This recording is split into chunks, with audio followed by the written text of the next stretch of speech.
আসছে কিভাবে? বাড়ি কোথায়? কিশোরগঞ্জ। এখানে কিভাবে আনসারে আসছেন কিভাবে? জি, আনসারে আসছেন কিভাবে? কাগজ জমা দিয়েছিলাম। কার কাছে? এটা আমি জমা দিন আরেকজনের জমা দিয়েছিলাম। আপনি আনসারের আপনার নাম কি?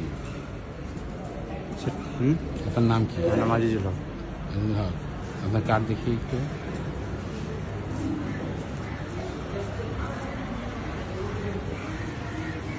আচ্ছা, আপনি আনসারে কতদিন নতুন। ট্রেনিং করছেন? কয়দিন? একদিন। হ্যাঁ, একদিন কোথায় করছেন? এখানে করেছি। কে করাইছে? এটার নামটা বাংলা নেই, হুম, খেয়াল নেই। হ্যাঁ, কি করেন আপনি? কোনো রাজনৈতিক দলের সাথে আছেন? জি, কোনো রাজনৈতিক দলের সাথে আছেন? না। আপনাকে কি একদিনের জন্য নিয়ে আসছে? জি, কত টাকা দিবেন? সেটা বলতে পারি না আমি। কিছুই জানেন না? না।